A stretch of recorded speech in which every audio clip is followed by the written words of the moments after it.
Bonsoir à toutes et à tous. Merci d'être là, merci d'être aussi nombreux. Donc je vais commencer par l'appel. Alors, Loïc Bourg, présent. Julie Kemporte. Présente. Benoît Drouet. Présent. Hélène Caillé-Kézac. Présente. Jérémy Maire. Présent. Marie-France Cossin. Présente. Ozan Erguine. Je sais pas, je vais envoyer un message, ce n'est pas prévu. Ouais.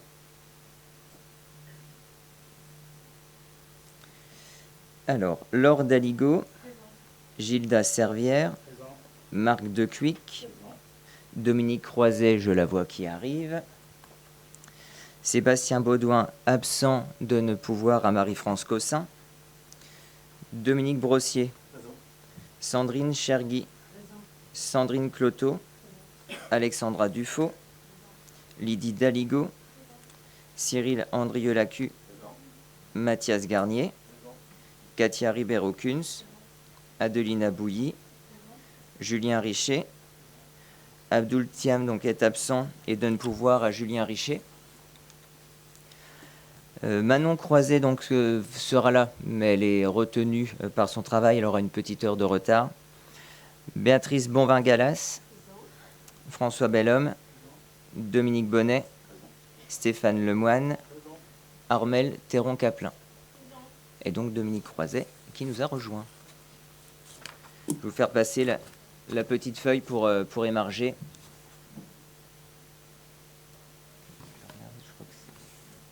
Je crois que c'est Ozan qui arrive. Alors, avant de commencer, qui se propose pour être secrétaire de séance? Jérémy Maire. Merci. Alors, on va commencer avec, en première partie, l'approbation du procès-verbal de la séance du Conseil municipal du 20 mars 2026. Est-ce qu'il y a des remarques dessus?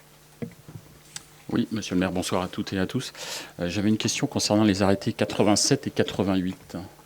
Alors, Pardon, excusez-moi, je me suis trompé. C'était en fait sur la page 18.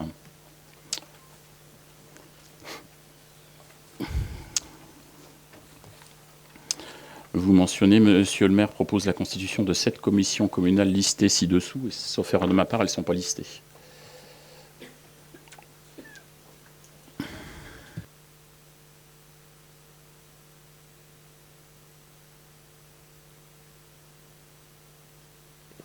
Effectivement, elles ne sont pas listées. On va les faire rajouter. Il y en a quelques-unes d'ailleurs qui sont votées ce soir. Vous l'avez reçu dans l'ordre du jour. Mais on va faire le changement. Et d'ailleurs, il y a également la commission. Elles ne sont pas listées. Finances, CCAS. Non, effectivement. Et donc sur celle du CCAS, sur laquelle on revient ce soir également, parce qu'il y avait eu un petit couac lors de la délibération. Une fois que le petit changement est ajouté, tout le monde approuve le procès-verbal?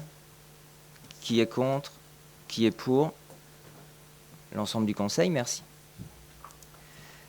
Alors, partie de décision prise dans le cadre des délégations de pouvoir consenties au maire par le Conseil municipal. Est-ce qu'il y a des questions? Je présume que oui. Vous avez deviné dans mes pensées. Oui, excusez-moi, je m'étais emballé tout à l'heure. 87 et 88. Le 87 fait mention d'une terrasse temporaire en bois. Alors, je comprends que c'est uniquement pour l'Olympique, le bar olympique, pardon. Et le 88, il est mentionné des terrasses temporaires du 3 au 11 place Aristide Briand pour la pizzeria La Bella Rossa et le bar olympique. Le 87, les 2 terrasses en bois qui ont été ajoutées sont toutes les 2 pour le bar olympique. Alors, donc effectivement, il y en a une qui est censée être pour le bar olympique et une autre pour le Bella Rosa. C'est avec deux assurances différentes, deux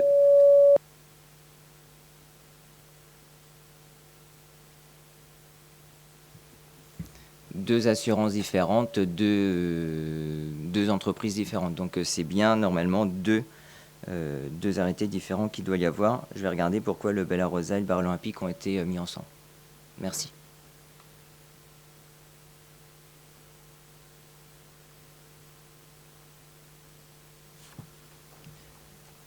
Alors, donc partie 3. Les finances. Débat d'orientation budgétaire. Rapporteur Benoît Drouet. Benoît, je te laisse la parole.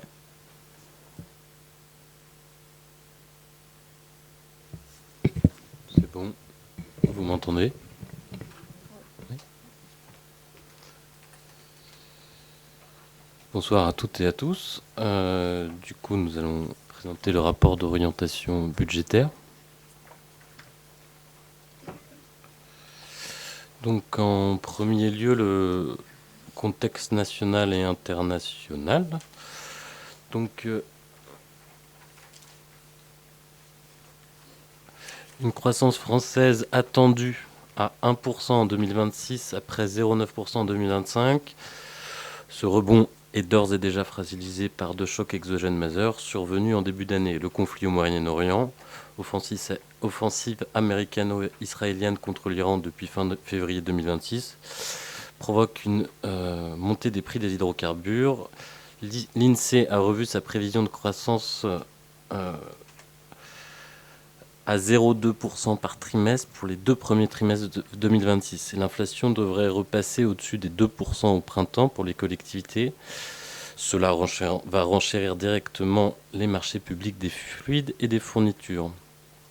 Sur le front commercial, des États-Unis appliquent désormais une taxe douanière de 15% sur les produits entrant sur le territoire. La croissance du commerce mondial devrait ralentir à 1,9% en 2026 contre 4,6% l'an dernier. Les entreprises françaises exportatrices sont exposées avec des effets potentiels sur l'emploi local et les bases fiscales des collectivités. Ce contexte d'incertitude justifie une approche prudente des hypothèses dans la construction du BP.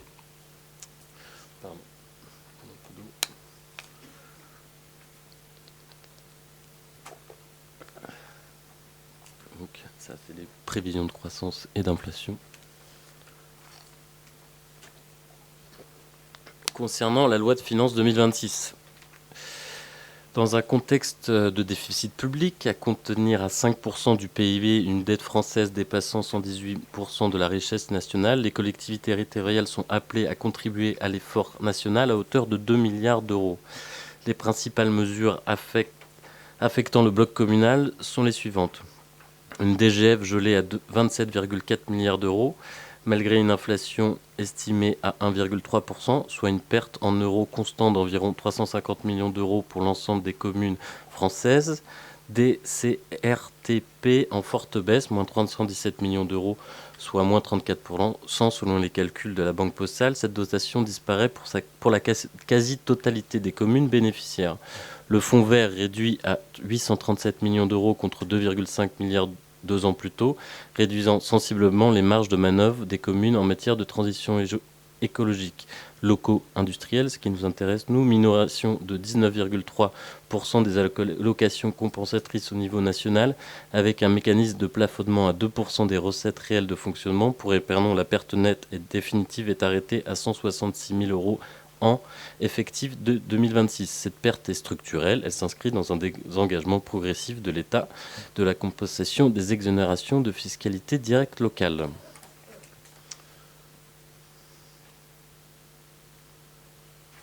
Ça, c'est le schéma de ce qu'il vient d'être dit. Donc ça, on vient d'en parler.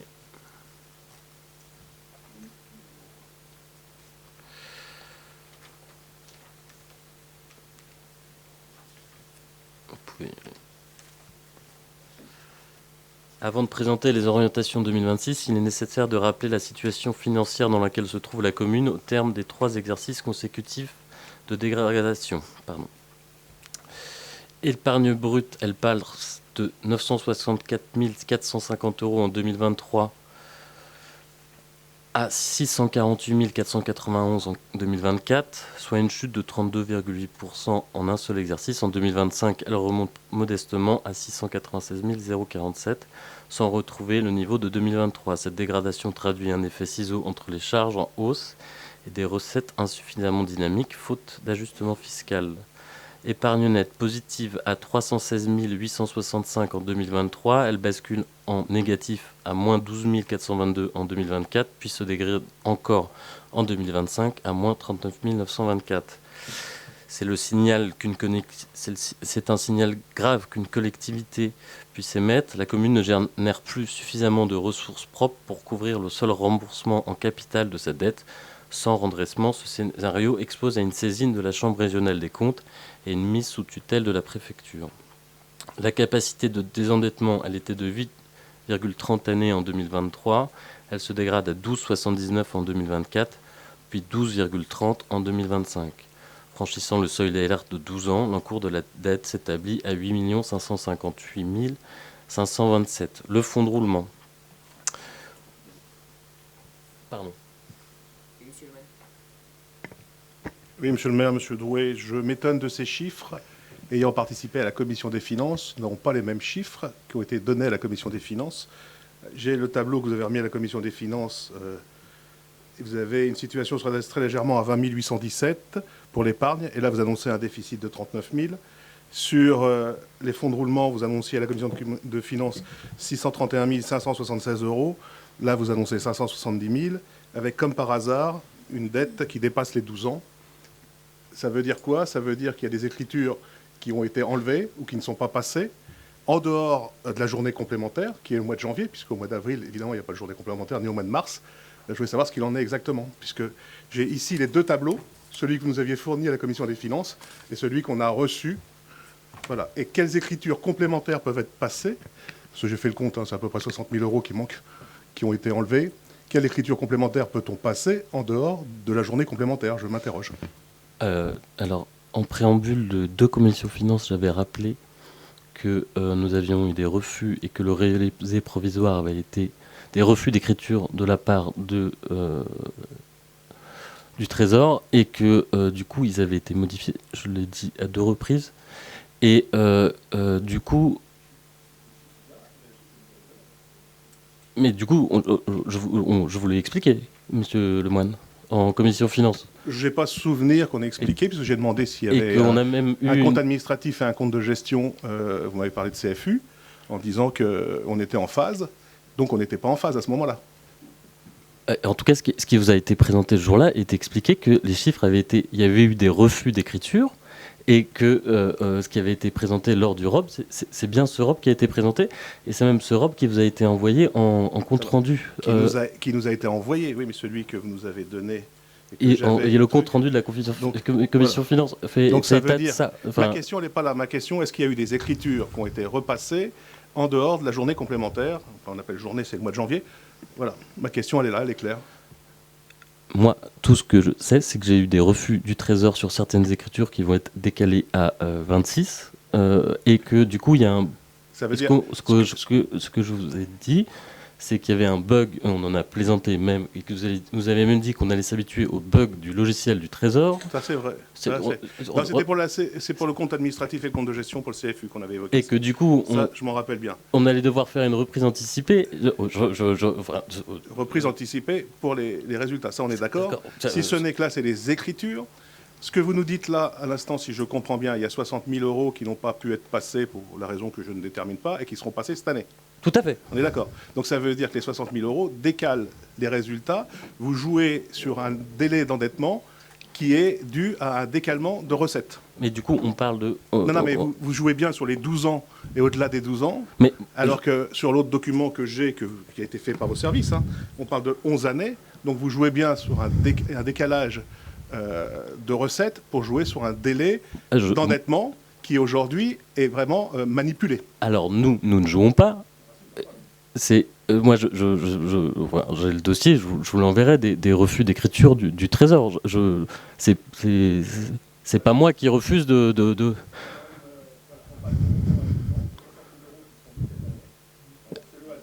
Ça, oui, bah, pour le coup, je n'ai absolument rien fait là-dessus.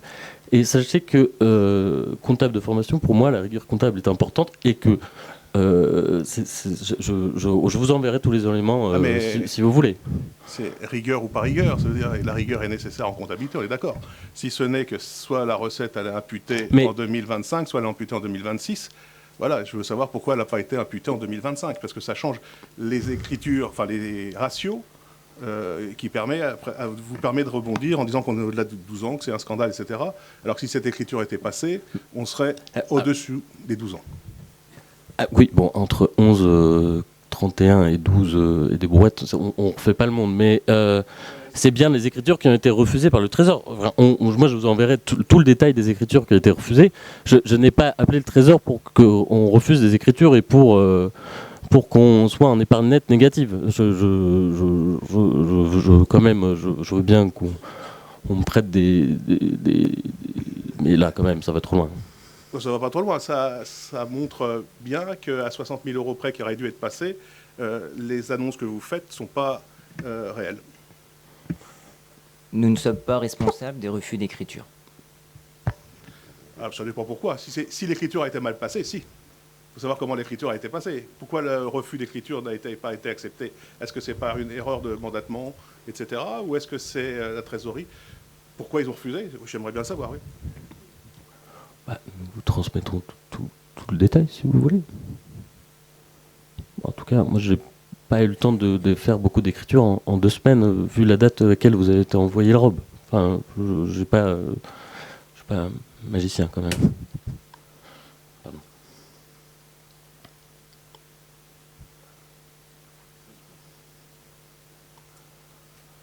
Donc, le fonds de roulement s'établit à 570 836 fin 2025. La commune a consommé 2,2 millions d'euros de trésorerie accumulée en 3 exercices. Ce niveau résiduel ne constitue plus une réserve mobilisable pour l'investissement ou pour absorber des chocs supplémentaires.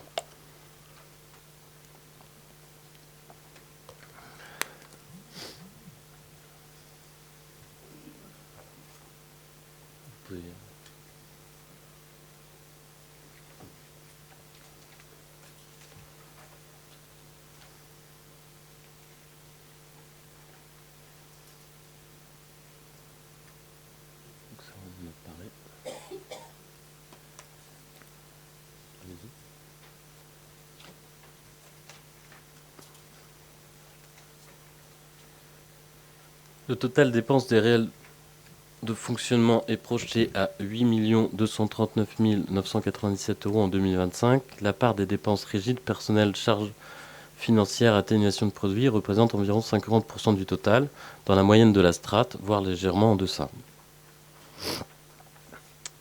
Les charges de gestion regroupent l'ensemble des dépenses récurrentes de la commune, fourniture de contrats de prestations, de services énergie, télécommunications et d'autres charges courantes. Elles sont projetées à 4 109 531 en 2026. Les charges à caractère général 011, qui atteignent 3 495 916, sont portées par la remontée des coûts énergie liés aux tensions du Moyen-Orient et l'inflation résiduelle sur les contrats de prestations. Les autres charges de gestion courante, chapitre 65, 613 615, intègrent notamment des dotations supplémentaires nécessaires au CCAS, dont le fonds de roulement a été progressivement consommé par l'ancienne gestion. Les charges de personnel, chapitre 012. Les charges personnelles constituent le premier poste de dépense de la commune, projeté à 3 887 466 en 2026, en hausse de 8,93% par rapport au réalisé provisoire 2025. Cette progression nettement supérieure à l'inflation s'explique par des facteurs structurels et nationaux sur lesquels la commune n'a aucune prise: le GVT, glissement, vieillesse, technicité, mécanisme automatique d'avancement, la revalorisation du point d'indice de la fonction publique et la hausse du taux de cotisation CNRACL inscrite dans la loi LFI 2026 qui pèse directement sur les charges patronales. Il est à noter que le réalisé 2025, 3 568 788, était nettement inférieur au BP 2025 de 3 907 934, témoignant d'une bonne maîtrise de l'exécution en cours d'exercice. Oui, s'il vous plaît, monsieur le maire, monsieur Drouet. Je voudrais revenir, s'il vous plaît, c'est la page 18, c'est ce que vous avez mentionné à propos du... Je suis désolé. Enfin, seul le micro à chaque fois, en fait. À propos du CCAS, il n'y a jamais eu de dotation, en fait. Au CCAS, ça n'existe pas en mairie. Donc, je ne sais pas qu'est-ce que c'est que cette dotation. Il y a une subvention, par contre, qui a été allouée, en l'occurrence en 2025, de 15 000 euros. Le budget du CCAS représente environ 53 000 euros. Et il y a environ 20 000 euros qui ont été dépensés en 2025. Donc au 31 décembre, il restait à peu près 33 000 euros. C'est ça. Donc où sont passés ces 33 000 euros depuis je ne comprends pas. Moi, je ne sais pas les chiffres que j'ai. Pour rappel, sur 2025, le don exceptionnel pour Mayotte à hauteur de 5 574 euros. Le rattrapage de versements d'aides CASEL et de factures non payées et non engagées pour 2024. Des mandats de rattachement pour 18 181,95 euros et 9 309 euros de dépenses de Noël. La participation de la commune pour le CCS, pour rappel, en 2021, elle était de 30 000 euros, en 2022, 30 000 euros, 2023, 25 000 euros, 2024, 15 000 euros, 2025, 15 000 euros. Il y avait de l'avance sur le CCS, les dotations ont été baissées, les subventions, pardon, ont été baissées, excusez-moi. Et du coup, moi, il était à... Et du coup, il reste 14 893 euros. Et du coup, nous avons réabondé à hauteur du budget de l'année dernière. J'ai deux questions. Le mandat de rattachement, 18 000 euros, qu'est-ce que c'est? Et puis, vous mentionnez dans le document qu'on a sous les yeux, là, 43 000 euros pour rétablir la capacité opérationnelle. C'est... Pas dit capacité opérationnelle, j'ai dit pour recoller au budget de l'année dernière. Autre point, on a aussi remarqué qu'on avait des demandes de hausse de bons alimentaires et d'autres demandes d'aide cette année. Donc on a été aussi prudent si je puis me permettre, c'est le bon mot, ça vous va? Et voilà, et du coup on a remis au même montant que l'année dernière, parce qu'il y a eu des rattrapements, etc. Les 18 000 euros, est-ce qu'on veut parler des 18 000 euros, le détail de tout aujourd'hui, mais Non, pas. Il restait 33 000 euros en caisse. Voilà. Et donc, où sont passés ces 33 000 euros? Depuis le 1er janvier, il y a peut-être des augmentations de bons alimentaires, on est d'accord. Vous êtes peut-être passé de 1 000 à 2 000 euros, mais pas plus, quoi. Je ne sais pas où là, vraiment, c'est pas possible, quoi. Vous oubliez tout simplement, Monsieur Bonnet, en fait, certaines factures qui n'étaient pas encore payées. Voilà. Alors, dites-moi lesquelles. Par exemple, les factures, il y a Noël, il y a Mayotte, toutes celles que Monsieur Drouet vient de vous énumérer. Non. Mais non. Du coup, il y a un rattrapage de facture 2024 qui a eu lieu. Mais moi, du coup, le détail, je suis dessus. Rapprochez-vous du service finance, mais il y a un problème. Oui, je suis d'accord qu'il y a un problème sur le CCS et que je vais bien m'y creuser. Et si vous voulez, on y va ensemble et on creuse tout ça ensemble. Si vous le souhaitez, il n'y a pas de souci. Mais en l'occurrence, là, la situation était à 33 000, plus 33 000, et là, vous annoncez des chiffres. Moi, c'est les chiffres que j'ai, qu'on m'a transmis. Donc, il y a un je suis problème, désolé je ne sais à quel endroit. Mais il y a voilà. Je suis d'accord qu'il y a un sujet sur le CCS. Oui, je suis d'accord. On peut, si vous le souhaitez, on regarde ensemble, c'est pas un souci. Merci de votre proposition. Mais... Excusez-moi, il y a deux repas. Il faut savoir, il y a le goûter. Le goûter, c'est le CCAS qui le paye. Mais le repas, c'est la commune. Est-ce qu'il n'y a pas eu un problème de ce niveau-là? Est-ce que c'est pas le CCAS qui a payé le repas pour la commune? Qu'on m'a dit qu'il y avait eu des charges qui étaient payées par la commune, qui devraient être payées par le CCS, et je demande le détail de tout ça. Mais si vous voulez qu'on regarde ça entre main dans la main, moi j'ai aucun problème. Mais en tout cas, de réabonder le CCS à hauteur, à y remettre un peu de marge, etc., je pense que personne n'y voit le problème d'être prudent et remettre un fonds de roulement confortable au CCS, compte tenu des petites secousses qui risquent d'y avoir. Non ? De toute façon, on est en phase avec ça, il n'y a pas de souci. Mais un CCAS, je parle sur le contrôle, mais c'est environ 20 000 euros de dépenses sur une année. C'est à peu près tous les ans. Et donc là, c'est énorme. Il y a vraiment un problème. Donc on regardera ensemble, mais je suis preneur.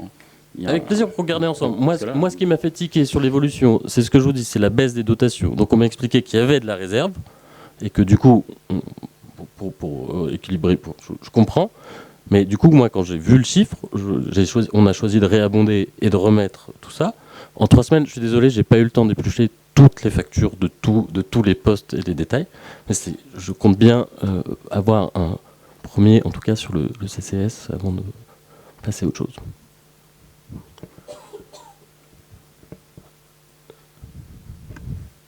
Je voulais revenir sur le 0,12, la masse salariale que vous avez évoquée.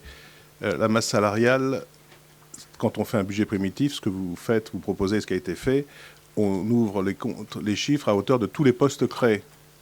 Et après, évidemment, comme tous les postes ne sont pas fournis, on a un résultat qui est super meilleur.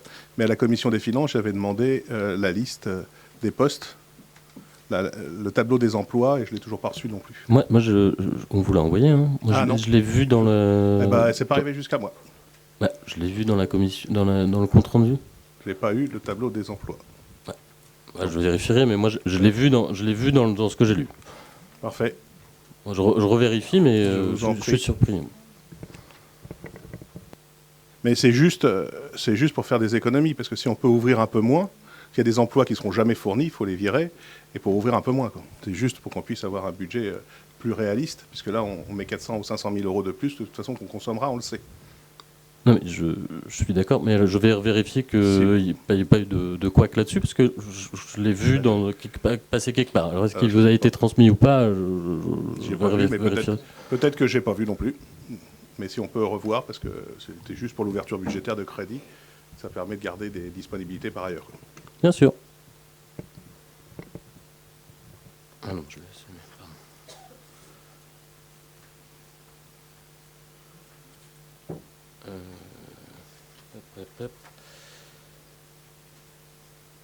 Il est à noter que... pardon, je reprends à titre de comparaison intercommunale, Épernon affiche 1316 € par habitant de dépenses de fonctionnement en 2024, nettement au-dessus des communes membres de la communauté de communes.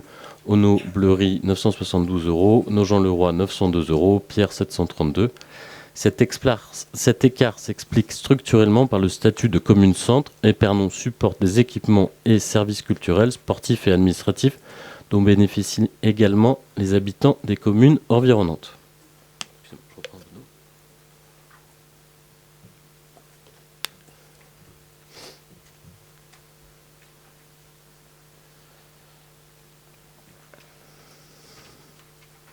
Du coup, l'encours de la dette s'établit à 8 558 527 € au 1er janvier 2026. Niveau élevé, issu des emprunts contractés en 2024, 950 000 € et l'emprunt d'équilibre de 1 million inscrit au BP 2025. L'annuité 2026 atteint 1 million d'euros, 780 000 € de capital et 220 000 € d'intérêt. Pour couvrir cette annuité, la section fonctionnement doit impérativement dégager 780 000 € de virements obligatoires vers la section d'investissement. C'est précisément ce montant qui rendait la hausse des taux non seulement justifiée mais inévitable. Et aucun nouvel emprunt n'est bien sûr inscrit en 2026. L'encours de la dette devrait réduire à 7 787 462 fin 2026, puis décroître régulièrement sous 5 millions dès 2030, 3 millions en 2033 pour s'éteindre en 2041.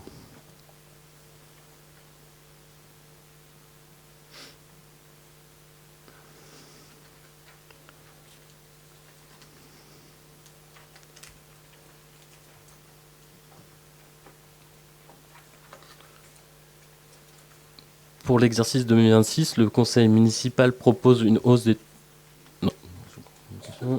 taux d'imposition de 11,3%. Ah, pardon, je vous ai pas... Vous n'avez pas vu, pas de souci.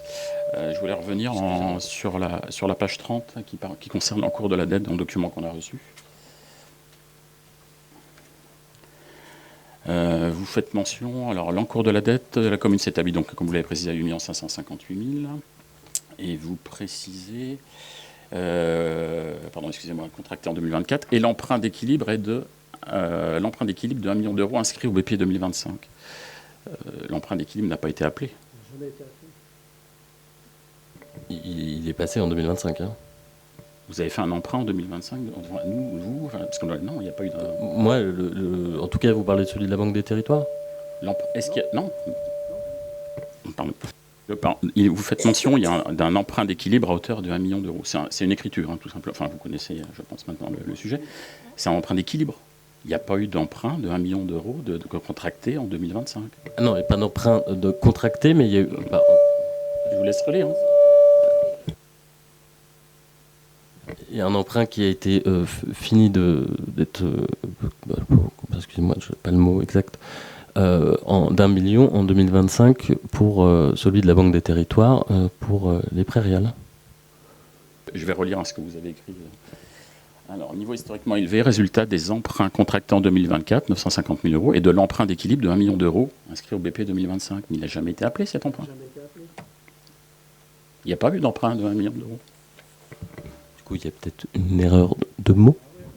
Et c'est l'emprunt de la Banque des Territoires des prairies. Pardon, vous m'entendez? Oui, je ne savais plus si j'étais allumé ou pas, du coup, comme on l'arsène tous les deux. C'est l'emprunt de la fin des prairiales qui a été liquidé, si on veut dire. On ne parle pas du tout de la même chose. Moi, je vous parle que vous mentionnez qu'il y a un emprunt d'équilibre qui a été contracté, de la hauteur de 1 million d'euros. C'est faux.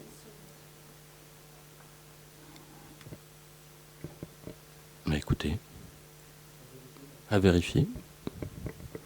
S'il y a peut-être une erreur dans cette phrase. Comptablement, dans la comptabilité publique, on inscrit tous des emprunts d'équilibre tant qu'on n'a pas pris les excédents, ou tant qu'on n'a pas eu toutes les recettes. Mais ce n'est pas pour ça qu'on les réalise auprès des banques.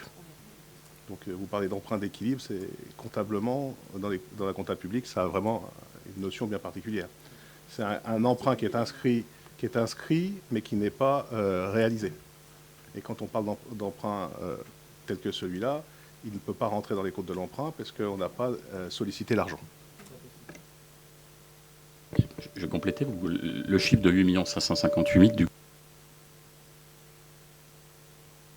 Du coup, moi je parle de l'emprunt de la fin des prairiales de 1 million d'euros mais du coup, les 8 558 000 c'est bien l'encours de la dette des emprunts pas inscrits ou de trésorerie, comme vous dites. Et du coup, écoutez, s'il y a une coquille, je rectifierai.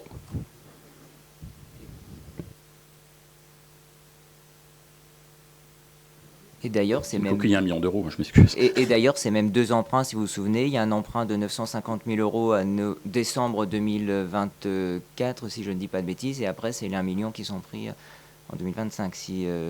Et c'était en 2 fois. C'était 950 000 d'un côté, plus 1 million. Je pense qu'on va arrêter. Je vous parle qu'il est écrit qu'on a contracté... Enfin, la mairie a pris un emprunt de 1 million d'euros en 2025. C'est faux. C'est tout. Du coup, c'est le contrat de 2024, 1 950 000, qui a été libéré en 2 fois, 950 000 en 2024 et 1 million en 2025, contrat à la Banque des Territoires. Non, vous discutez sur le terme d'emprunt d'équilibre. C'est ça. En fait, l'emprunt d'équilibre, ça veut dire quelque chose de particulier en comptabilité publique. C'est en général, on inscrit tous dans nos investissements un emprunt d'équilibre qu'on ne réalise pas pour pouvoir avoir des comptes à l'équilibre en attendant les recettes réelles ou en attendant la reprise des résultats. Voilà, ça veut bien dire quelque chose, emprunt d'équilibre. C'est pour ça que là, il y a une incompréhension. C'est une incompréhension de mots. Par contre, la dette globale à 8,5 millions, elle est claire et on est tous d'accord là-dessus.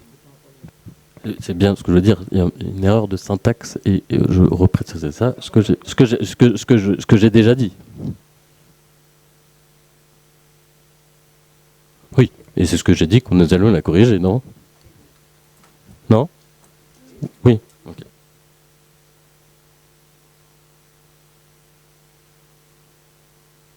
Mon micro, comme j'ai peur du larcène, je le recoupe à chaque fois maintenant.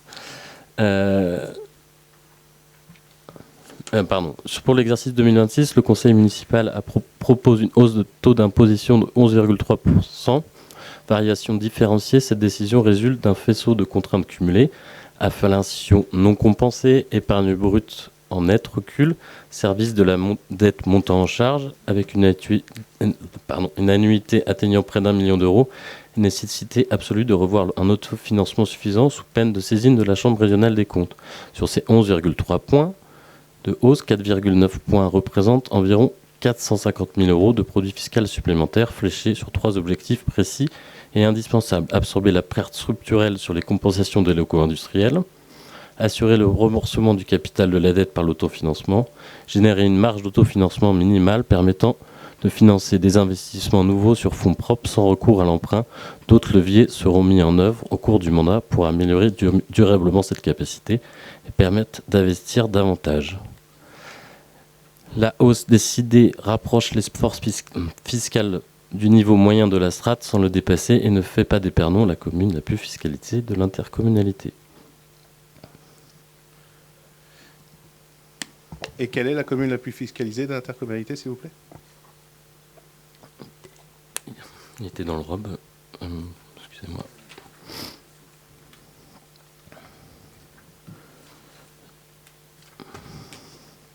C'est Anche. Ensuite, Onès ou Ono, Pierre, Belleville-le-Comte, Galardon, Saint-Martin-de-Nigel, Nogent-le-Roi. Donc la commune la plus fiscalisée de l'interco, c'est Anche, on est d'accord? C'est ça que vous avez dit? Tout à fait. D'accord. C'est les chiffres. Hein.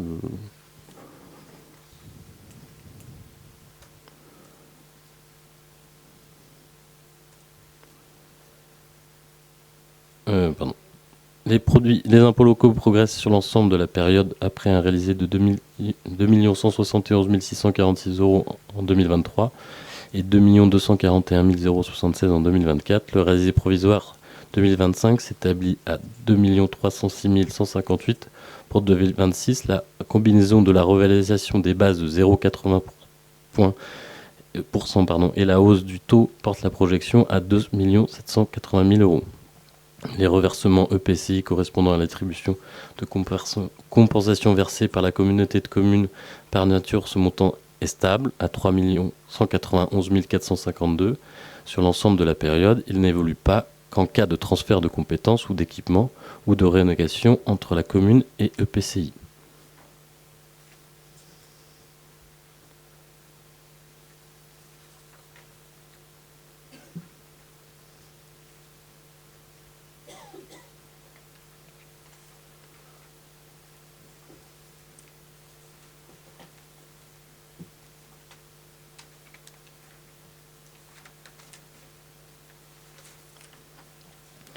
Les dotations et participations sont en recul marqué à 1 370 000 en 2026, soit 16,9 par rapport au réalisé 2025. Sous l'effet direct de la LFI 2026, Épernon est éligible à une seule dotation communale nationale, la dotation de solidarité rurale DSR, dont l'objet est de soutenir les communes rurales en tenant compte de leurs problématiques spécifiques, voirie, superficie et ressources fiscales. La DSR fait l'objet d'une légère revalorisation pour 2026, portant son montant projeté à 220 000 euros, plus 1,77. Les autres dotations reculent à 1 150 000 euros, principalement du fait de l'amélioration des compensations sur le locaux industriels.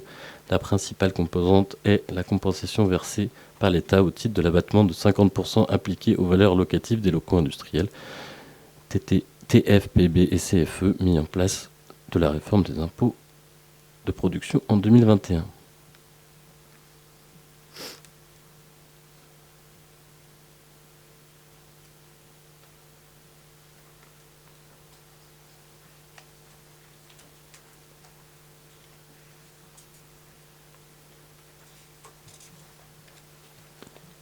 Les dépenses réelles d'investissement sont projetées à 1 711 819 en 2026, en recul marqué par rapport au réalisé 2025, 3 192 829. Ce recul reflète l'achèvement de grands chantiers engagés précédemment, notamment les prairiales, et non un désengagement de la commune en matière d'équipement. Les dépenses d'équipement s'élèvent à 931 819, dont 158 000 euros de restés réalisés en 2025.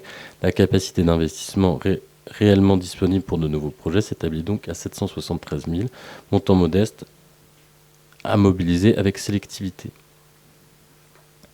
La section est à l'équilibre sans recours à l'emprunt, ce qui constitue un des actes fondateurs du redressement financier.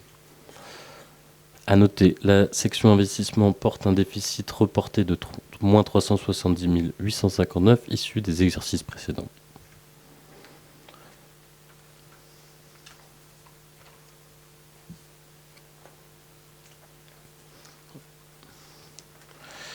Pour l'exercice 2026, l'évolution des bases fiscales a estimé à 0,8%. Le potentiel fiscal des Pernons s'établit à 1502,24 par habitant en 2025, en progression constante depuis 2020, et nettement supérieur à la moyenne de la strate des communes de 5 000 à 7 499 habitants. Cette richesse fiscale apparente est cependant essentiellement d'origine industrielle et ne reflète pas directement le niveau de vie de la population. Le revenu par habitant en témoigne et s'établit à 16 919 € en 2025, légèrement en dessous de la moyenne de la strate, 17 731. Ce constat se vérifie sur l'ensemble de la période 2022-2025, où l'écart est aussi entre moins 2,61 et moins 5,61. La commune se trouve donc dans une situation paradoxale, une base fiscale industrielle solide, mais une population dont le niveau de revenu reste inférieur à celui des communes comparables. C'est précisément pour cette raison que la pression fiscale exercée jusqu'ici les contribuables était de modération assumée avec un effort fiscal 1,07 nettement inférieur à la moyenne de la strate 1,19, qui a trouvé ses limites face à la dégradation de la situation financière.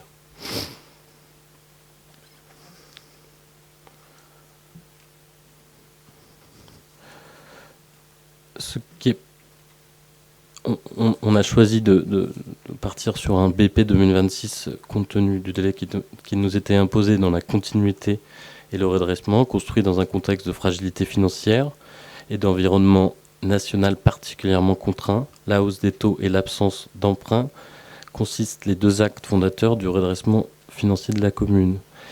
L'idée est, en 3 semaines, nous n'avions pas le temps de reprendre ligne par ligne et poste par poste. Du coup, un budget supplémentaire sera présenté à l'automne qui précisera un peu plus nos orientations. Voilà.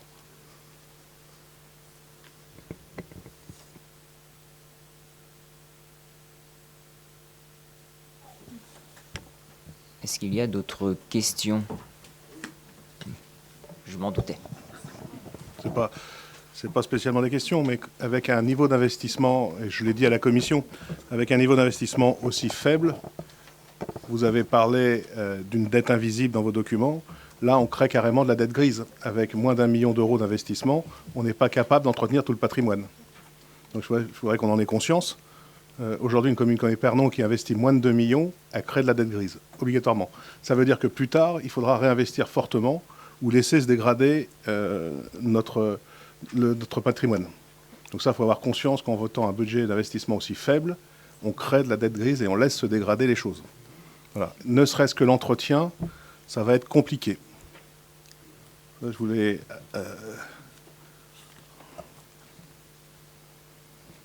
faire part de ce que je l'ai évoqué en commission. Voilà. Comme on vous a dit, on est dans un contexte difficile. Et on a choisi cette hausse parce que il faut prendre aussi conscience du pouvoir d'achat des gens. Et que ça va être assorti à d'autres mesures. Et en 3 semaines, on ne peut pas aller regarder poste par poste. Tout ça et d'autres mesures vont être prises pour trouver des marges d'investissement sur le budget de fonctionnement. Mais la hausse des impôts est-elle la seule solution ? Non, c'est ce que je viens de vous répondre, mais elle est nécessaire dans l'état actuel des choses. De toute façon, on risque une saisine de la préfecture et je pense qu'on préfère choisir la hausse plutôt que de subir une hausse, non ? Oui, alors avant la saisie, parce que vous faites peur à tout le monde en parlant de la saisine de la préfecture, c'est la Cour régionale des comptes qui s'empare. Mais avant ça, il y a un réseau d'alerte. Et à ma connaissance, je pense que j'ai la connaissance du sujet, la commune n'est pas encore le moins dans le réseau d'alerte. La trésorerie vous a pas, enfin la préfecture vous a pas contacté pour ça, à ma connaissance. N'a pas été appelé par la préfecture.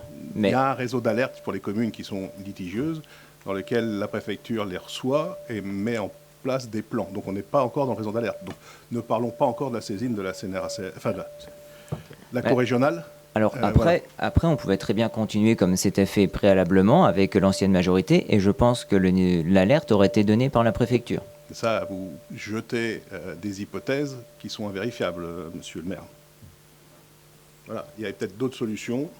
Mais en jouant sur l'actif, etc. Alors, s'il y avait d'autres solutions, pourquoi l'ancienne majorité ne les a pas utilisées pendant le mandat précédent? Et même, on peut aller plus loin, parce que ça fait 15, 20 ans que c'est à peu près la même équipe. Donc, s'il y avait d'autres leviers, pourquoi ne pas les avoir utilisés préalablement?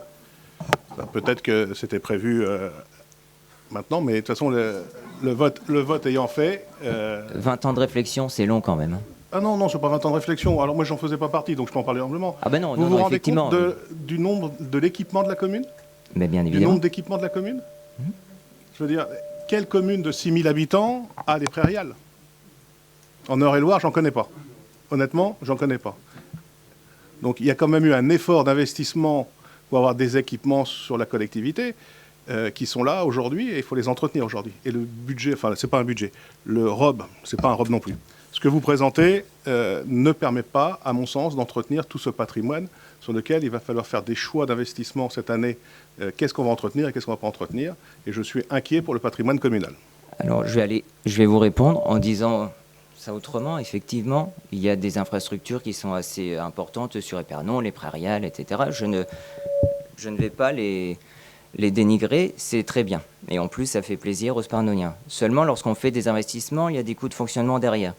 Quand on fait des investissements tire-larigot sans penser aux coûts de fonctionnement que cela va engendrer derrière, j'appelle ça de l'inconscience. Alors peut-être qu'il y a eu des années, des décennies d'inconscience dans la gestion de la mairie d'Épernon.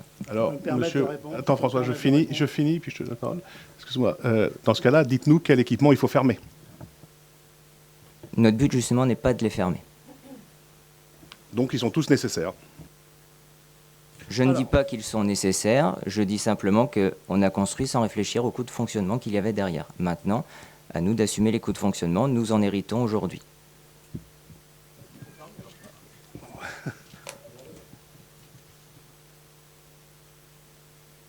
Étant donné, ça fait depuis 2001 que je suis élu, voilà. Je fais partie de ceux où je suis très fier de ces investissements qui ont été faits à Épernon. Mais sachez, dans l'Europe, vous l'avez dit, j'ai eu un mandat très difficile tout dernièrement.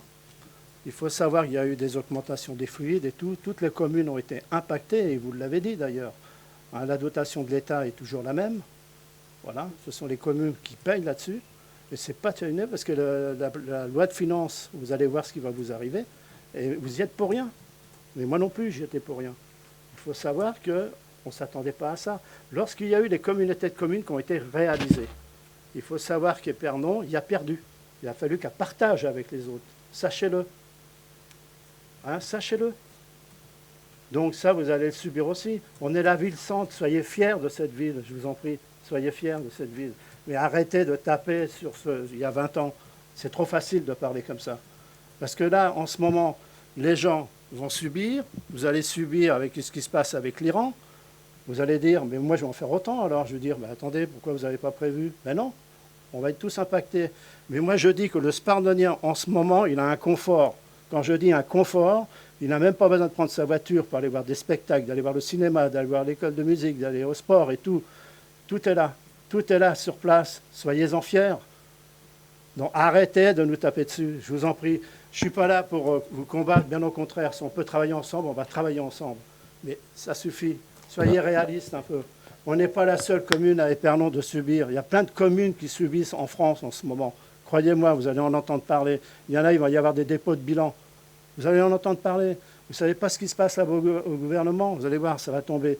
Alors, arrêtez d'accuser. Arrêtez, je vous en prie, monsieur Bou. Je vous en prie, monsieur le maire. Je veux dire monsieur le maire parce que pendant des années, on m'a dit monsieur Bellhomme. Je veux vous respecter. Mais monsieur Bourg, travaillons ensemble et arrêtez de taper. Je vous en prie. Soyez fiers de cette commune. Vous êtes arrivé en 2020. Moi, je suis là depuis 2083. Je connais cette commune. J'en suis très fier. Et je répète, avoir fait ce qu'on a fait là, si on ne l'avait pas fait, eh bien là, en ce moment, vous ne pourrez même pas le faire. Alors, je ne crache Vous ne pourrez même pas le faire. Je ne critique absolument pas ce... Vous ne cessez de taper. Arrêtez. Excusez-moi, de dire monsieur, là, vous êtes en train de Monsieur- taper. Stop. Alors, stop. Excusez-moi, mais là, on est en train de parler gestion.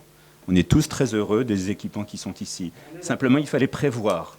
Et c'est ce qu'on est en train de dire. Maintenant, si on pouvait avancer là-dessus, plutôt que de rentrer dans l'émotionnel, ce serait formidable. Merci.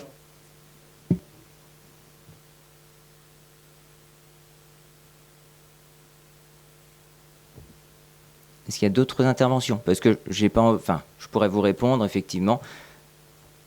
Je suis extrêmement fier de cette ville. Vous le savez. Vous le savez que j'ai fait beaucoup pour cette ville. Après, je vais reprendre des propos que vous disiez, qu'on avait des infrastructures qui sont enfin, pas surdimensionnées, mais qui sont dignes d'une ville beaucoup plus grande que celle d'Épernon. Voilà, bien évidemment. Donc derrière, quand on crée un patrimoine d'une commune de 10 000, 15 000 habitants, pour reprendre les chiffres que vous donnez, il faut savoir derrière que ça va engendrer un coût de fonctionnement. Je ne critique absolument pas ce qui a été fait, je dis simplement que ça a été fait, et c'est très bien que ce soit là, malheureusement, sans réfléchir au coût de fonctionnement que cela allait engendrer. Après, c'est... Excusez-moi, les prairiales, il y a un sujet sur lequel on s'est penché, c'est vraiment l'énergie, parce que c'est un bâtiment qui était plus qu'énergivore. Alors vous entendre dire qu'on ne s'est pas inquiété des coûts de fonctionnement, je suis désolé. Hein. Au contraire, on les a réduits, les coûts de fonctionnement. Je prends l'exemple des prairiales, il y en a d'autres. Hein. Une école a été faite il n'y a pas longtemps également. Tout ça a contribué à réduire les dépenses de fonctionnement. Donc, s'il vous plaît. Je ne dis pas qu'il n'y a aucun effort de fait pour réduire les coûts de fonctionnement. Je dis simplement que ces constructions-là ont engendré un coût de fonctionnement qui sont probablement surdimensionnés pour la commune d'Épernon. Si je peux me permettre, quand on regarde, quand ça a été prévu pour la commune, c'était supportable. Les lois de finances, la baisse des dotations, je vous rappellerai les baisses de dotations du temps de M. Hollande. La CFE, vous évoquiez tout à l'heure, qui n'existe plus, c'est une participation de compensation de la TVA. Évidemment, au moment où ça a été prévu, investi, la commune avait les moyens, et largement les moyens de faire le fonctionnement. Mais la réalité, on va continuer à le subir fortement. Vous avez parlé sur l'immobilier d'industrie, et vous allez voir la baisse qui est prévue, elle est colossale, parce que la Comcom subit la même chose. Si vous prévoyez un investissement aujourd'hui, vous savez pas, si vous aviez les moyens de le faire fonctionner, vous n'êtes pas sûr que dans 10 ans, dans 5 ans, 10 ans, vous ayez toujours les mêmes moyens de le faire fonctionner. Donc c'est pour ça que d'anticiper, quand il y a des lois de finances, et c'est un des problèmes de la France, qui évoluent sans arrêt, qu'il n'y a pas de stabilité fiscale, et on le voit encore ce soir, c'est pas facile de prévoir. Donc au moment où ça a été prévu, c'était finançable.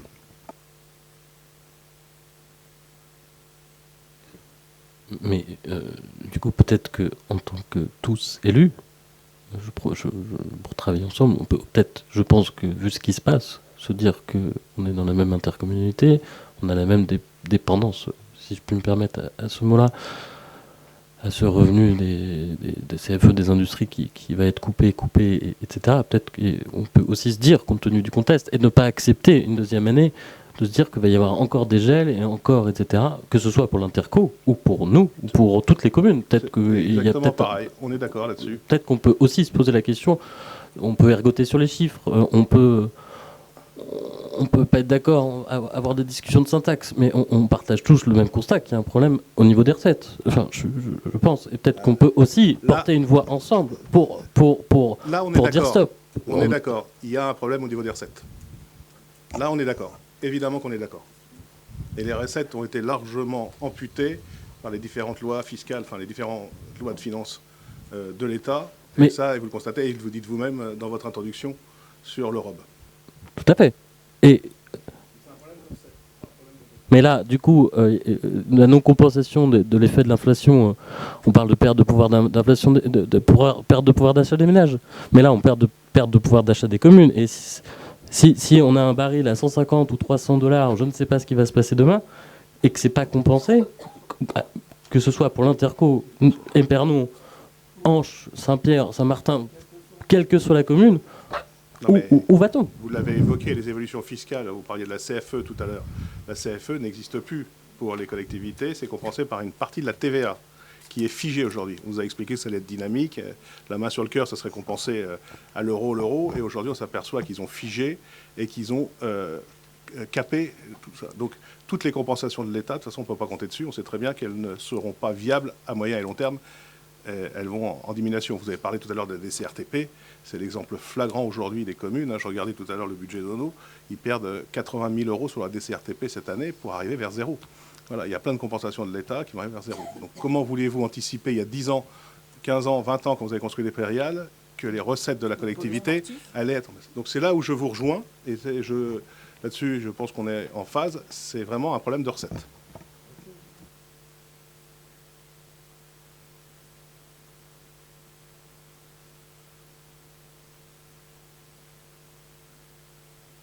Est-ce qu'il y a d'autres questions sur le ROB? Tiens, du coup.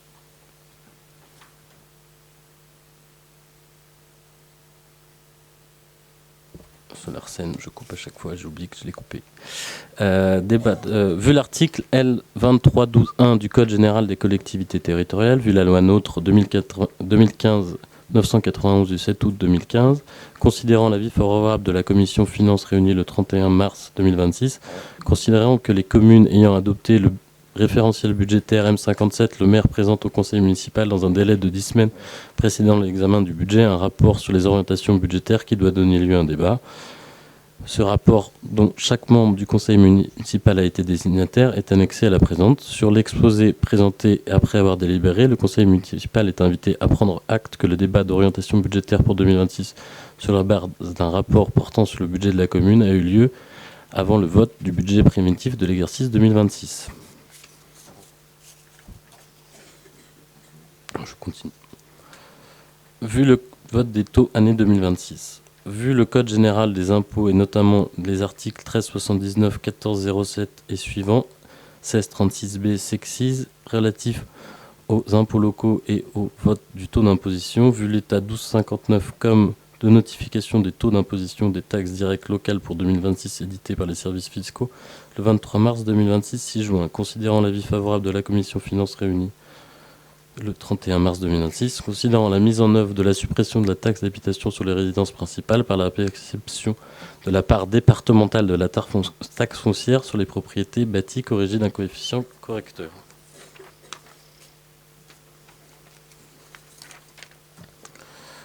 Considérant les bases d'imposition 2026 suivantes, taxe foncière bâtie, base compte tenu de ces informations et afin de dégager des marges de manœuvre budgétaires suffisantes pour assurer l'équilibre du budget et le financement des investissements nécessaires, il est proposé d'augmenter le taux de la taxe foncière sur les propriétés bâties de 4,9 points et d'appliquer une variation proportionnelle au taux de la taxe foncière sur les propriétés non bâties et la taxe d'habitation sur les résidences secondaires, conformément aux dispositions de l'article 1636b sexis du Code général des impôts. Le produit fiscal attendu est de 4 532 137 €. Le mode de calcul est indiqué dans l'état 1259 comme 6 juin, soit un gain de produit fiscal d'environ 462 000 € par rapport au produit à taux constant. Sur l'exposé présenté et après avoir délibéré, la Commission des finances est invitée à décider de déterminer le taux des taxes foncières pour l'exercice 2026 comme si taxe foncière propriété bâtie 43,14%, taxe foncière 48,04%, pardon, taxe foncière propriété non bâtie 30,74%, taxe d'habitation 9,69%.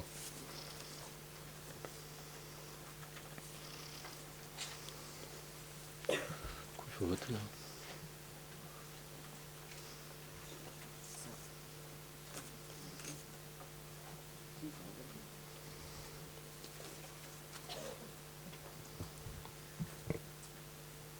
Est-ce qu'il y a des questions sur les... Oui, monsieur le maire. Concernant le produit fiscal attendu, je pense qu'il y a une erreur.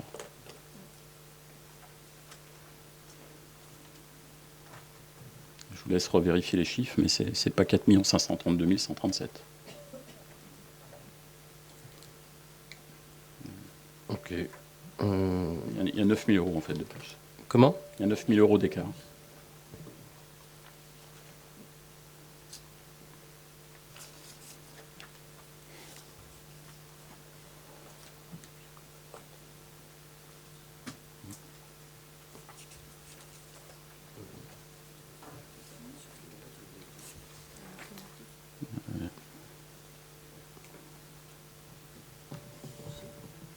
J'ai pas.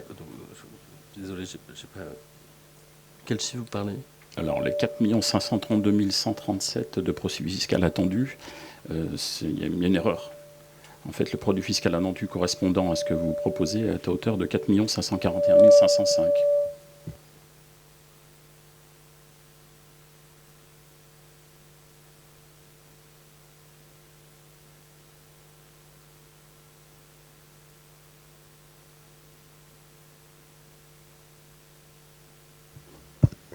C'est pas grave, monsieur le maire, on vote les taux, on vote pas la somme.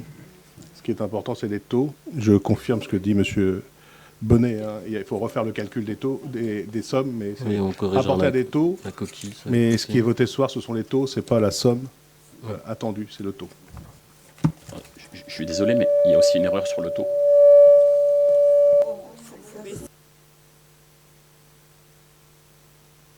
Si vous m'avez entendu, mais il y a également une erreur sur le taux. 27,92 plus 20,22, ça fait 48,14 et pas 48,04.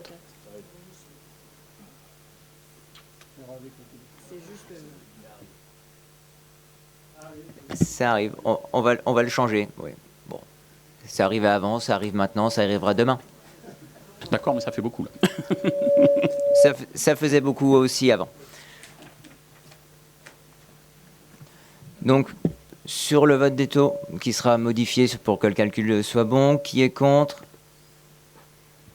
Donc, Monsieur Lemoine, Madame Armel Théron-Caplin, Monsieur Bonnet, Monsieur Bellhomme et Madame Bonvin.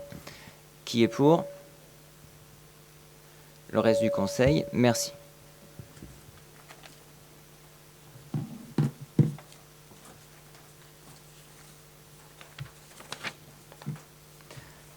Alors, on va passer maintenant à la constitution des commissions municipales.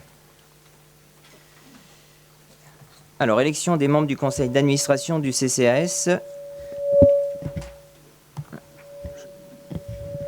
crois que c'est...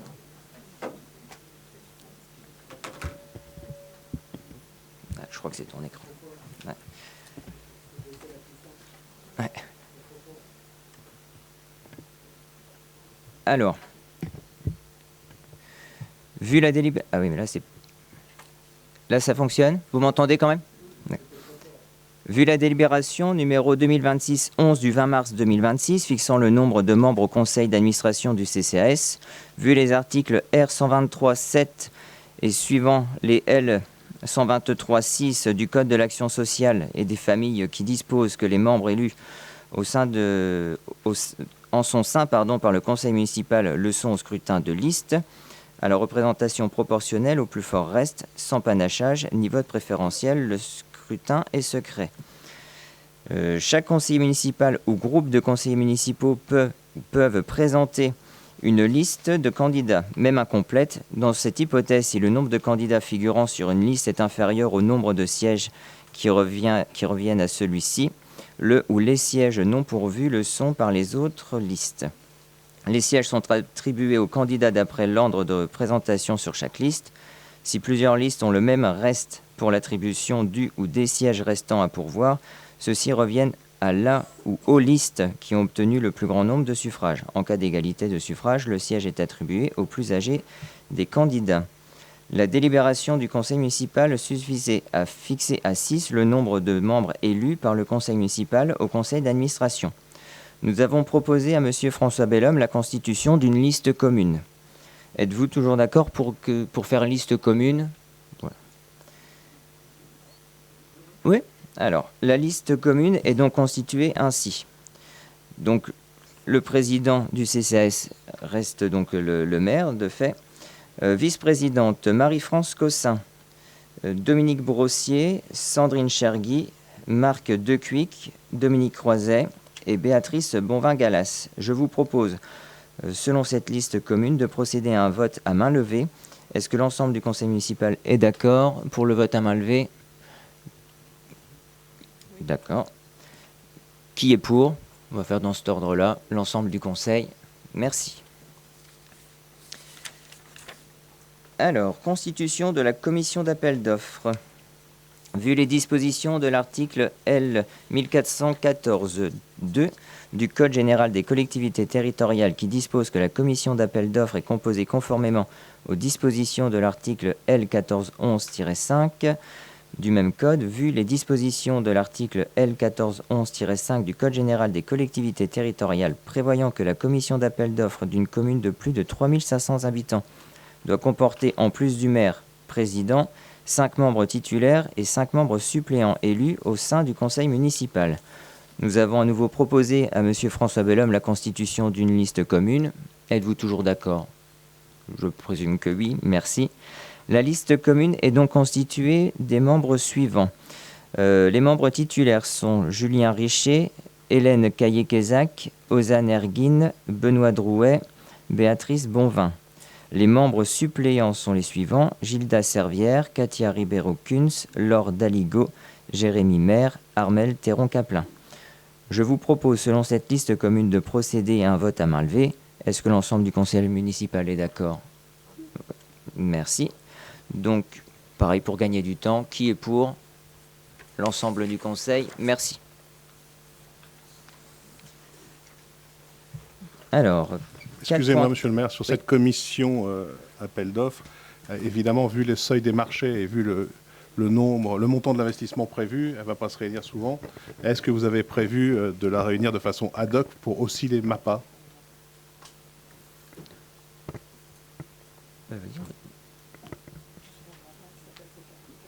Parce que le seuil des marchés étant à plus de 4 millions d'euros, avec un investissement à 700 000, à mon avis, on ne va pas la réunir souvent. Voilà. Enfin bon, c'est peut-être à y réfléchir, savoir si elle peut servir aussi pour les MAPA. Je pense que ça va avoir un intérêt aussi. Ça peut être au cas par cas en fonction des sujets. Alors, 4.3, constitution de la commission urbanisme. Vu la délibération numéro 2026-06 du conseil municipal du 20 mars 2026, considérant la nécessité de constituer une commission urbanisme en raison du renouvellement des conseils municipaux lors des élections du 15 mars 2026, je propose la constitution de la commission urbanisme comme suit. Vice-présidente, Madame Hélène Caillé-Quézac, Julien Richer, Sandrine Chergui, Laure Daligo, Jérémy Maire et Armel Théron-Caplin. Une seule liste ayant été présentée conformément à l'article L 2121-21 de la CGCT, la nomination prend effet immédiatement. Sur l'exposé présenté, après en avoir délibéré, le conseil municipal est invité à approuver la composition de la commission urbanisme comme susvisé. Qui est contre? Qui s'abstient? Qui est pour? L'ensemble du conseil, merci. Constitution de la commission travaux. Vu la délibération numéro 2026-06 du conseil municipal du 20 mars 2026, considérant la nécessité de constituer une commission travaux en raison du renouvellement des conseils municipaux lors des élections du 15 mars 2026, je propose la constitution de la commission travaux comme suit. Vice-présidente Laure Daligo, Mathias Garnier, Hélène Caillé-Quézac, Ozan Erguine, Julien Richer, Dominique Bonnet. Une seule liste ayant été présentée conformément à l'article L 2121-21 du CGCT, la nomination prend effet immédiatement. Sur l'exposé présenté, après en avoir délibéré, le conseil municipal est invité à approuver la composition de la commission travaux. On va gagner du temps encore. Qui est pour? L'ensemble du conseil, merci. Constitution de la commission des affaires scolaires et de la jeunesse. Alors, je ne sais pas si vous les avez sur les papiers, j'ai vu avec Monsieur Bellhomme pour pouvoir le rajouter à l'ordre du jour.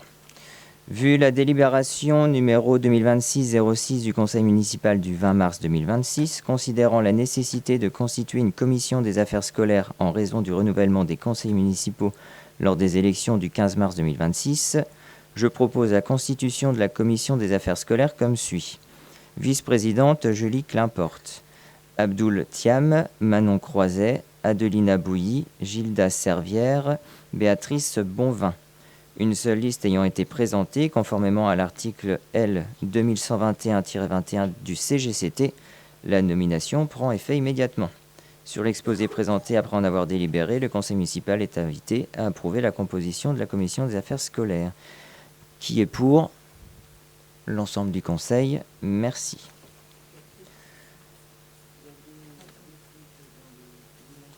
Oui. Abdoul, il manque un... Oui, j'ai vu. Oui. Je vais faire corriger.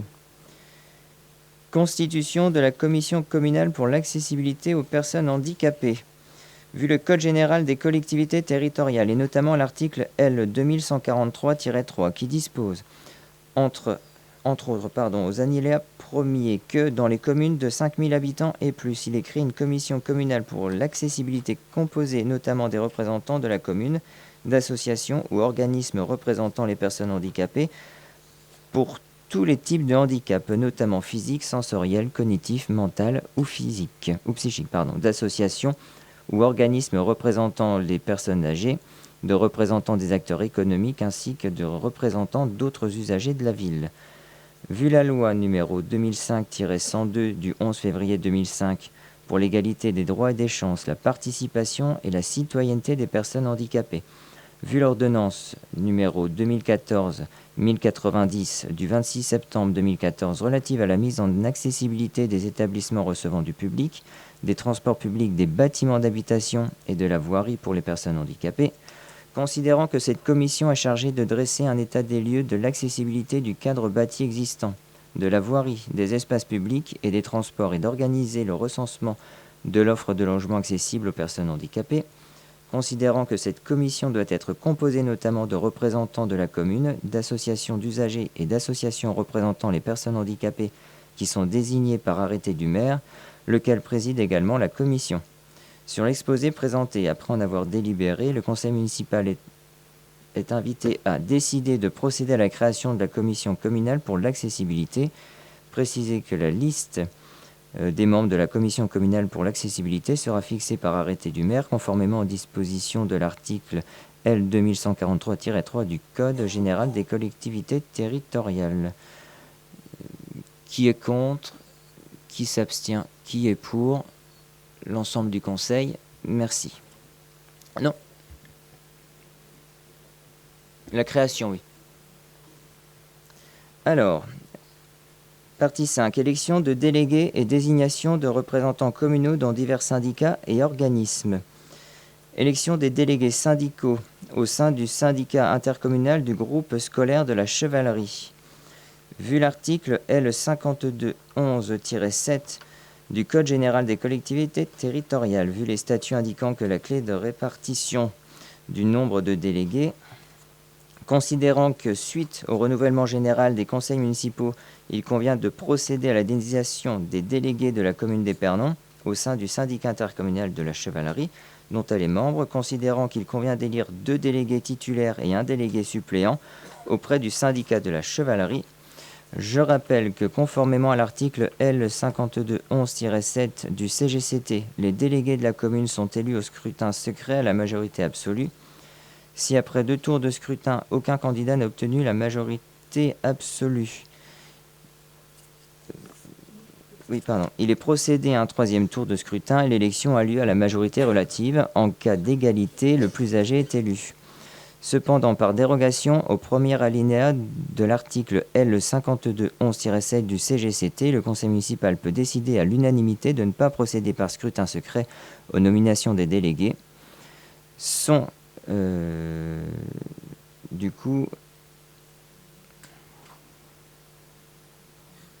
Voilà. Est-ce que vous êtes d'accord pour ne pas procéder à un vote à bulletin secret? Qui est pour? L'ensemble du conseil. Ne pas procéder à... Oui, pour ne pas procéder, pardon. Alors, sont candidats en qualité de délégués titulaires et suppléants. Donc, les délégués titulaires, Julie Climporte, Gilda Servière, délégué suppléant, Dominique Croiset. Sur l'exposé présenté, après en avoir délibéré, le conseil municipal est invité à désigner 2 délégués titulaires et 1 délégué suppléant. Qui est contre? Qui s'abstient? Qui est pour? L'ensemble du conseil, merci.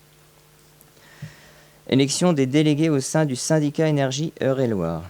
Vu l'article L5211-7 du Code général des collectivités, vu la clé de répartition du nombre de délégués, considérant que suite au renouvellement général des conseils municipaux, il convient de procéder à la désignation des délégués de la commune d'Épernon au sein du syndicat Énergie Eure-et-Loire, considérant qu'il convient d'élire 2 délégués titulaires et 1 délégué suppléant auprès du syndicat Énergie Eure-et-Loire.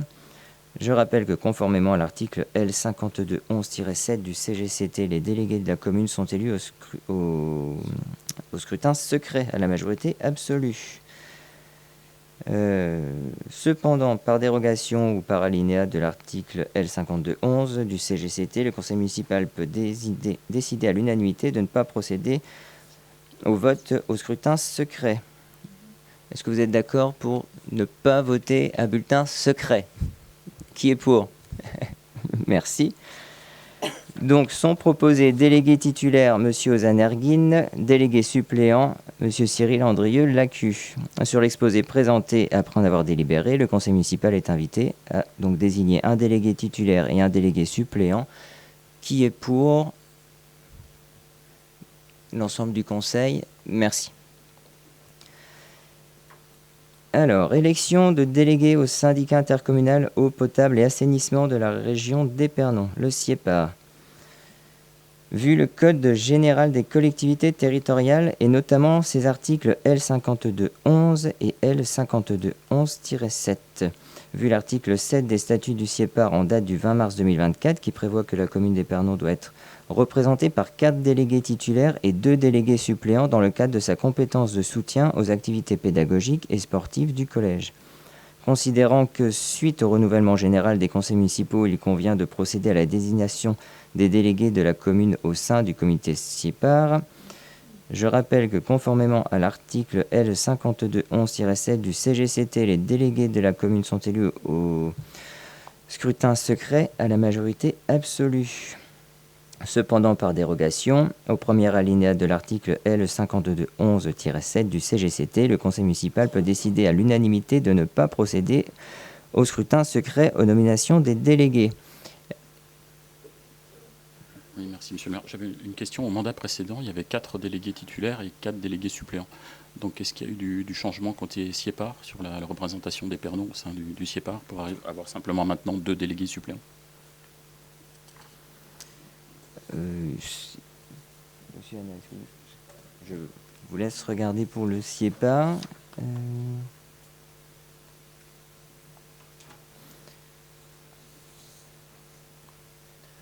On va vérifier, mais effectivement, c'est ce qu'on avait comme information. Je regarde si ça a été changé. Enfin, je pense que vous le savez, mais pour le SIEPAR, il y a une délégation un petit peu particulière qui concerne le collège. Donc, c'est peut-être là qu'il y a... Je ne sais pas. Peut-être là le...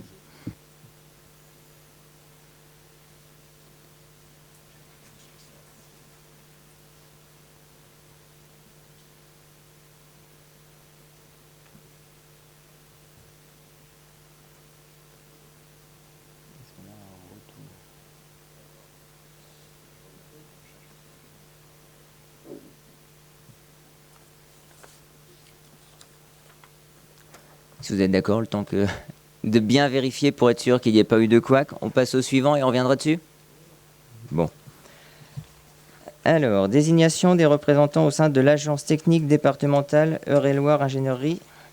Vu l'article 7 des statuts d'Eure-et-Loire Ingénierie qui prévoit que son assemblée générale est composée d'un représentant par collectivité membre désigné en son sein par l'assemblée délibérante, il est également précisé que tout représentant du second ou du troisième collège empêché d'assister à une réunion peut se faire remplacer par son suppléant désigné par cette même assemblée délibérante. Considérant que suite aux élections du 15 mars 2026 et au renouvellement général du conseil municipal, il convient de procéder à la désignation d'un représentant titulaire et d'un représentant suppléant au sein d'Eure-et-Loire Ingénierie.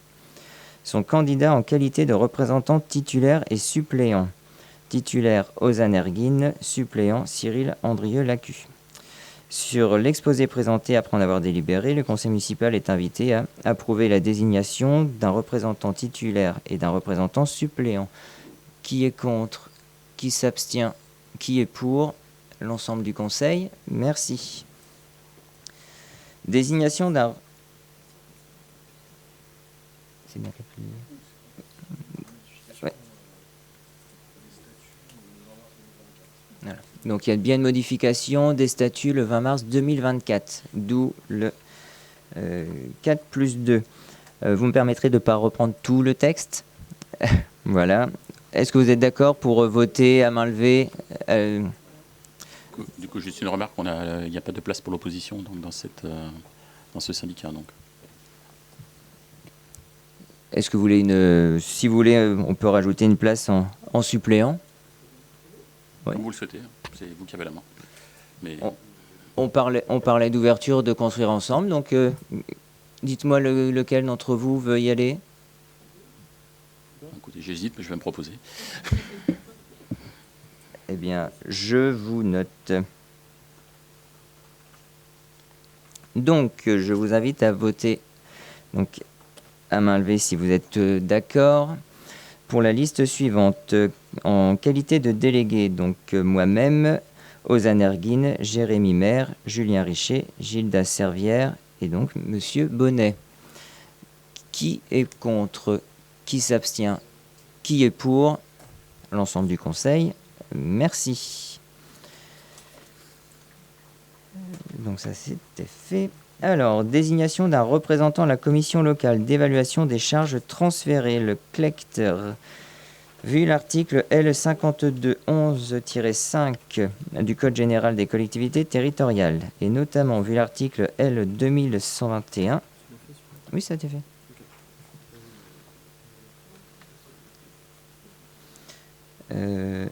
L2121-33 du Code général des collectivités territoriales qui dispose que le conseil municipal procède à la désignation de ses membres ou de délégués pour siéger au sein d'organismes extérieurs dans les cas et conditions prévus par les dispositions du présent code et des textes régissant ces organismes. La fixation par les dispositions précipitées de la durée des fonctions assignées à des membres ou délégués ne fait pas obstacle à ce qu'il puisse être procédé à tout moment et pour le reste de cette durée à leur remplacement par une nouvelle désignation opérée dans les mêmes formes. Vu l'article L2121-21 du Code général des collectivités territoriales, vu le Code général des impôts, notamment l'article 1609 noni C alinéa 7 du 4, qui dispose que sous réserve de l'application du 5e du présent 5, les établissements publics de coopération intercommunale soumis au présent article et les conseils municipaux de leurs communes membres peuvent procéder par délibération concordante prise à la majorité qualifiée prévue au premier alinéa du 2 de l'article L5211-5 du Code général des collectivités territoriales à la diminution des attributions de compensation d'une partie des communes membres lorsque les communes concernées disposent d'un potentiel financier par habitant supérieur de plus de 20% au potentiel financier par habitant moyen de l'ensemble des communes membres. Cette réduction de leur attribution de compensation ne peut excéder 5% du montant de celle-ci.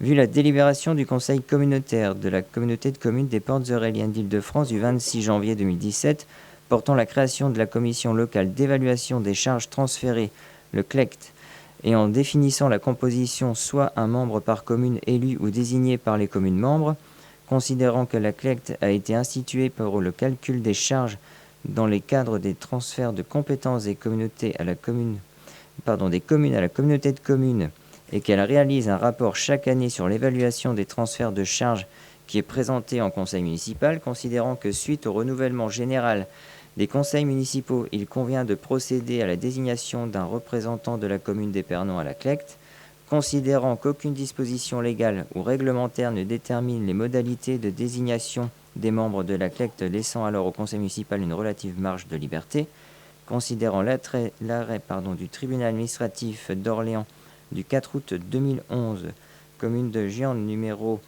11-01-381, qui dispose que les conseils municipaux des communes membres procèdent à la désignation de leurs représentants au sein de la CLECT. Le conseil municipal est invité à désigner un candidat, M. Benoît Drouet, se porte candidat. Est-ce que tu es d'accord?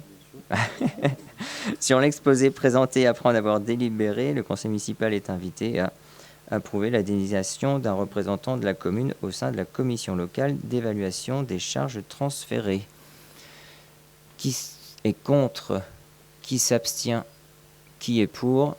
L'ensemble du conseil. Merci. Désignation d'un délégué au comité national d'action sociale.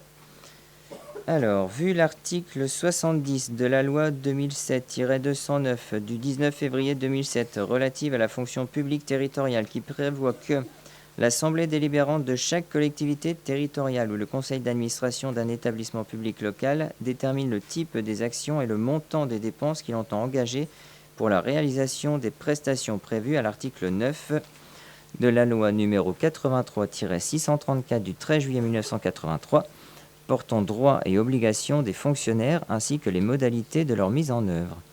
Vu l'article 70 de la loi 2007-209 209 du 19 février 2007 relative à la fonction publique territoriale qui vient compléter la liste des dépenses obligatoires fixées par le Code général des collectivités territoriales en prévoyant que les dépenses afférentes aux prestations dont bénéficient les agents à des organismes à but non lucratif ou à des associations nationales ou locales régies par la loi du 1er juillet 1901 relative au contrat d'association, considérant l'adhésion de la commune au CNAS, association loi 1901 à but non lucratif, qui est un organisme de portée nationale qui a pour objet l'amélioration des conditions de vie des personnels de la fonction publique territoriale et de leurs familles, considérant que le CNAS propose à ses bénéficiaires un très large panel de prestations, aides, secours, prêts sociaux, vacances, loisirs, culture, chèques réduction, etc.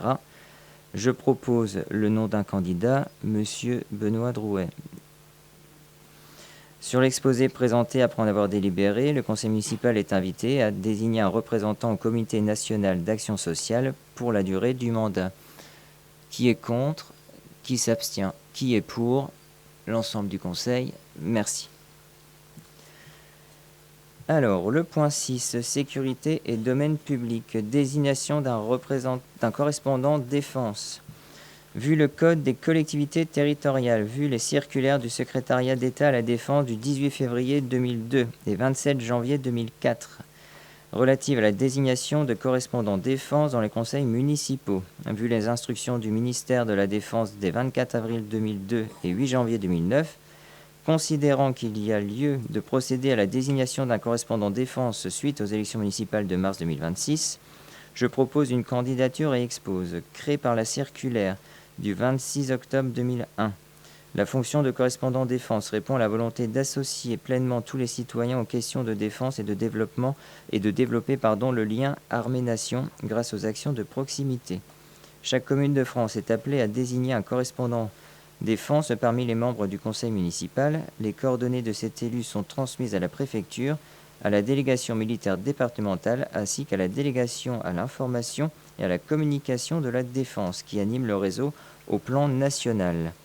Le correspondant défense a vocation à devenir un interlocuteur privilégié pour la défense et les questions qui y sont relatives. Ainsi, il est destinataire d'une information régulière et est susceptible de s'impliquer dans la nouvelle réserve citoyenne et de s'occuper du recensement.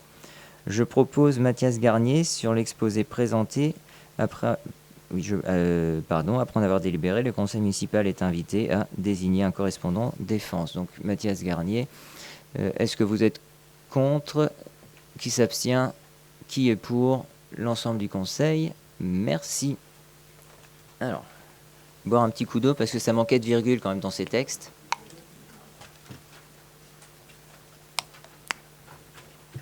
Et on va passer aux informations diverses.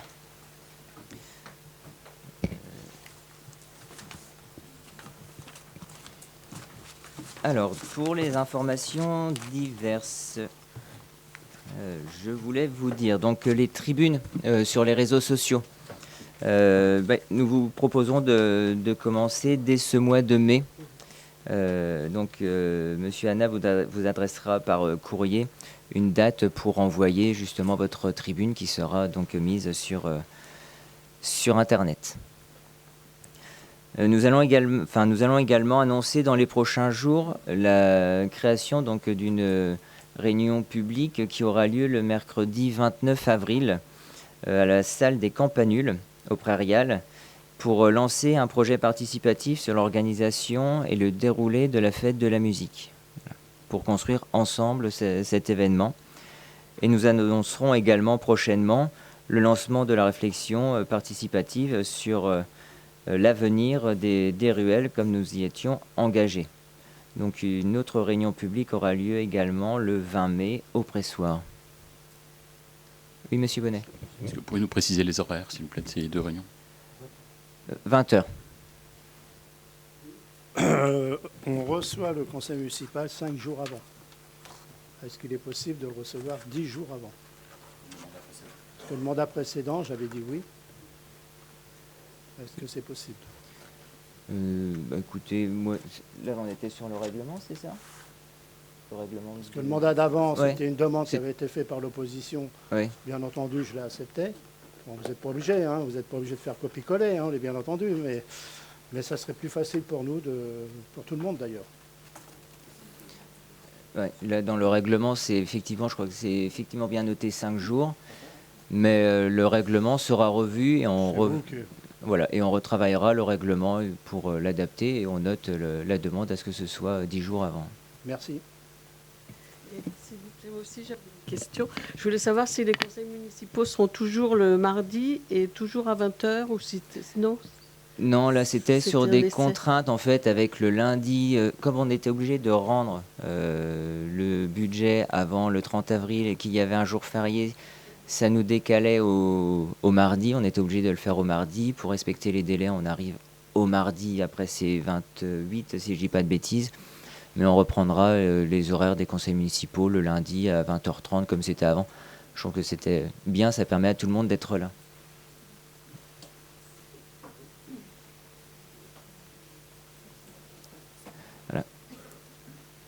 Voilà, et le prochain conseil donc sera le mardi 28 et à 20h cette fois-ci.